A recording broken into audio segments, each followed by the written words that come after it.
Howdy, folks. I'm Buck the Democracy Dog, and welcome to Buck's Diner.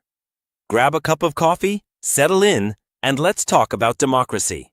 And if you enjoy today's show, don't forget to like and subscribe. Now let's get started. Today we're going to talk about something that can make politics incredibly frustrating.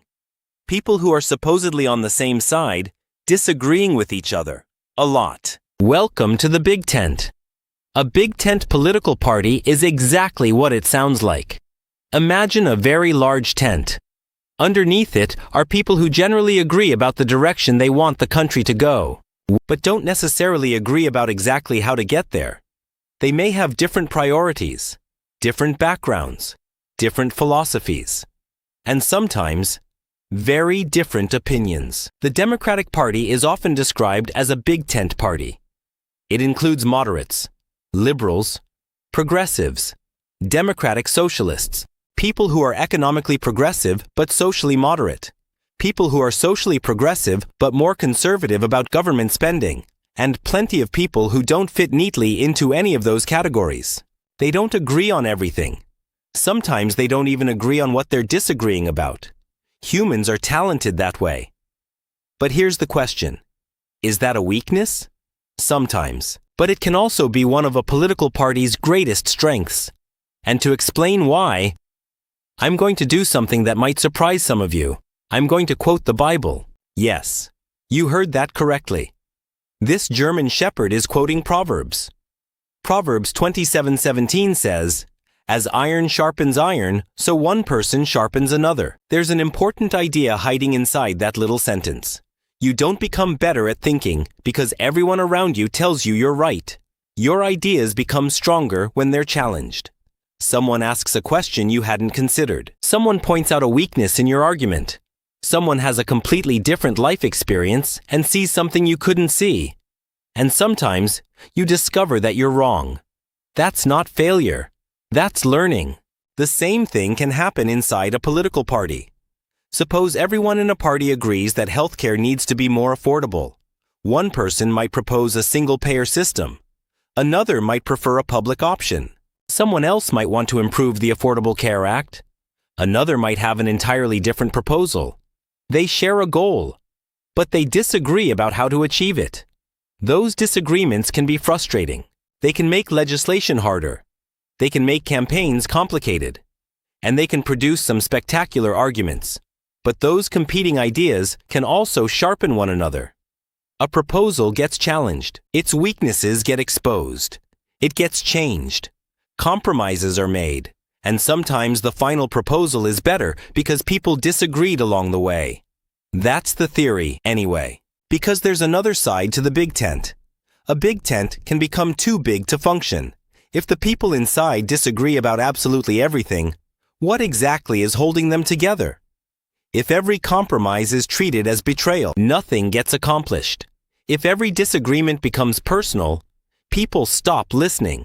And if political movements become so concerned about keeping everyone underneath the tent that they no longer stand for anything, then having a big tent doesn't mean very much. There's another danger too.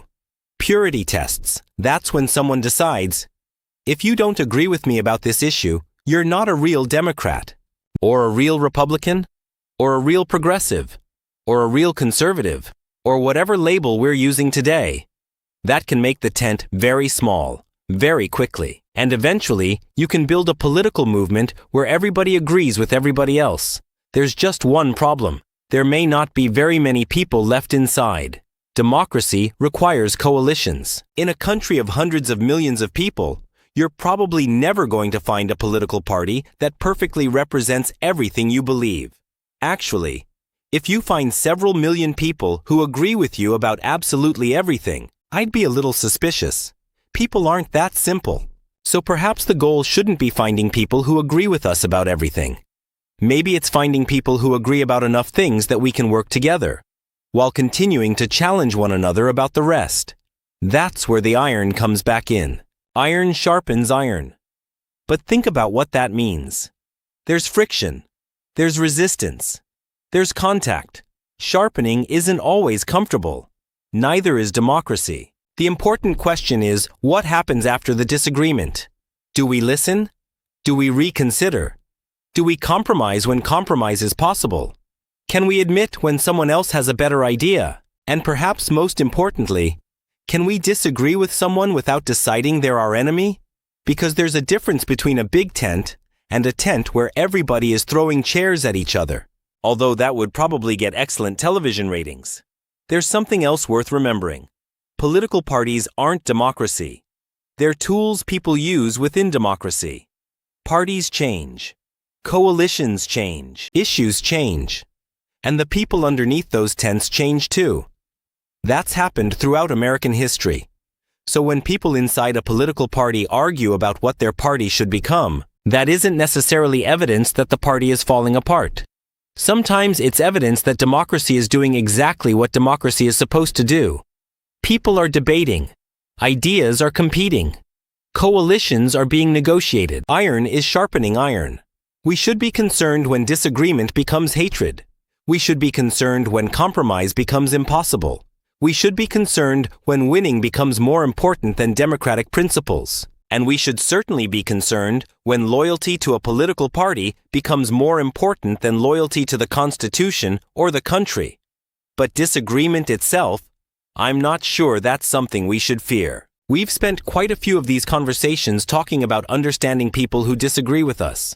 Maybe that needs to happen inside our own political coalitions too. And that includes me. If you ever hear me say something you disagree with, tell me in the comments. Tell me why you disagree.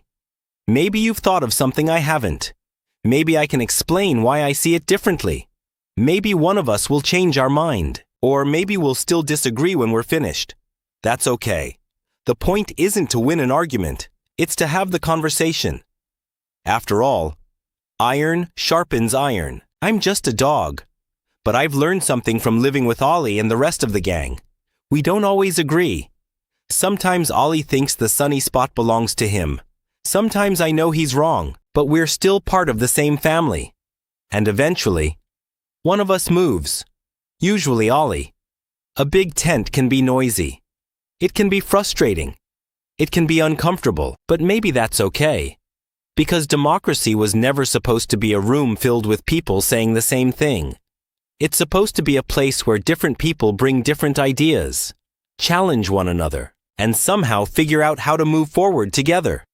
As iron sharpens iron, so one person sharpens another. Maybe democracy needs a little friction. I'll see you next time. And Ollie, we're still discussing the sunny spot. A healthy democracy doesn't require us to agree. It requires us to make each other better when we don't.